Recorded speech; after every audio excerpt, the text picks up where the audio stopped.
السلام علیکم، میں ہوں قاسم علی جاوید پبلشرز بولتی کتابوں کے پلیٹ فارم سے آپ کو خوش آمدید کہتا ہوں۔ اس مشق میں کچھ سوالات پوچھے جاتے ہیں، ان کا مقصد یہ ہوتا ہے کہ ہم طلباء کو جانچنا چاہتے ہیں، پرکھنا چاہتے ہیں یا یہ بات معلوم کرنا چاہتے ہیں کہ جو سبق انہوں نے پڑھا ہے اس سے متعلق اگر ان سے کوئی بات یا کوئی سوال پوچھا جائے تو وہ اس کا جواب دینے کے قابل ہیں یا نہیں ہیں۔ تو چلتے ہیں اپنی مشق کی طرف اور دیکھتے ہیں کہ اس میں کیا کیا سوالات ترتیب دیے گئے ہیں۔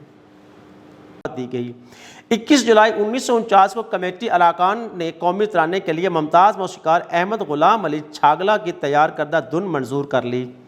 1 اگست 1949 کو اسے ریڈیو پاکستان پر بہرام رستم جی نے اپنے پیانو پر بجا کر ریکارڈ کروایا۔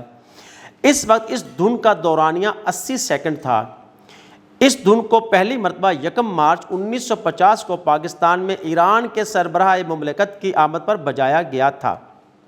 سوالات: الف، قومی ترانہ لکھنے کے لیے لیاقت علی خان نے پہلا اجلاس کب بلایا؟ 1 مارچ 1949 کو۔ ب، قومی ترانے کی دھن کب منظور کی گئی؟ 21 جولائی 1949 کو۔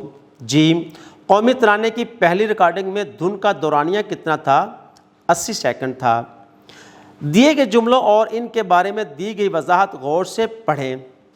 احمد دوڑا، اگر فاعل واحد ہو تو فعل بھی واحد آتا ہے۔ لڑکے کھیلتے ہیں، اگر فاعل جمع ہو تو فعل بھی جمع ہوگا۔ عائشہ لکھتی ہے، اگر فاعل مؤنث ہو تو فعل بھی مؤنث ہوگا۔ سوال نمبر 8، جملے مکمل کریں۔ مثال: عقاب ہوا میں اڑتا ہے۔ الف، چچا جان نے میرے لیے تحفہ خریدا۔ ب، بچے بارش میں نہاتے ہیں۔ ج، ہرن، بیل اور بکریاں ندی سے پانی پیتی ہیں۔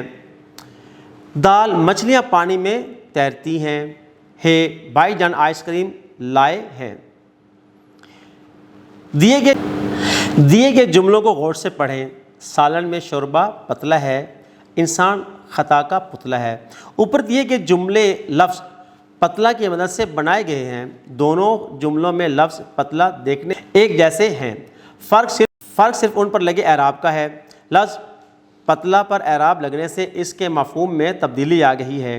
پہلے جملے میں پتلا یعنی زبر سے ہے، مطلب ہے پانی کی زیادہ مقدار والا، جبکہ دوسرے جملے میں پتلا یعنی پیش لگا کر مطلب ہے مجسمہ۔ سوال نمبر 9 ہے، دیے گئے جملوں کو درست لفظ کی مدد سے مکمل کریں۔ الف، اس گڑھے کو مٹی سے خالی جگہ کر دو۔ پر۔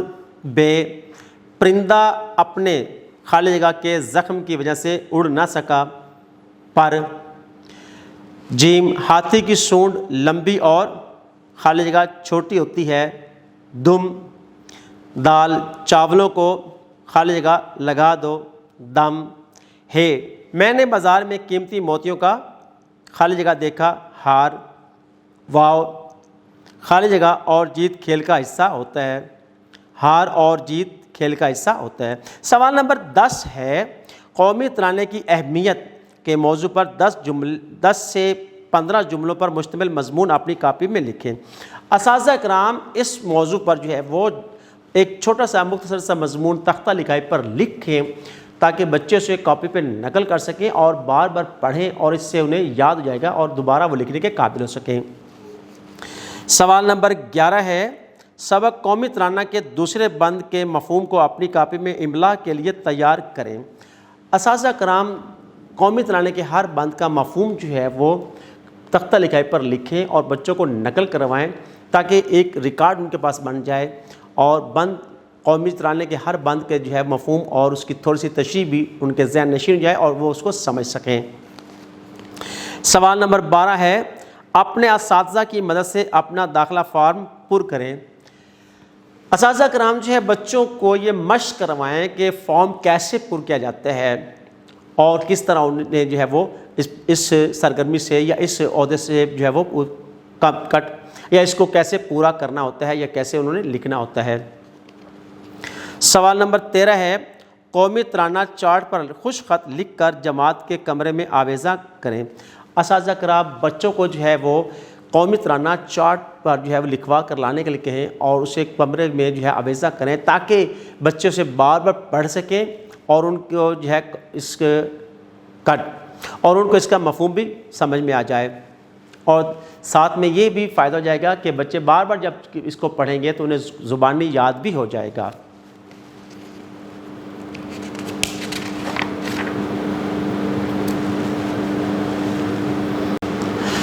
ویڈیو دیکھنے کا بہت بہت شکریہ، اپنا بہت سارا خیال رکھیں، جڑے رہیں بولتی کتابوں کے ساتھ۔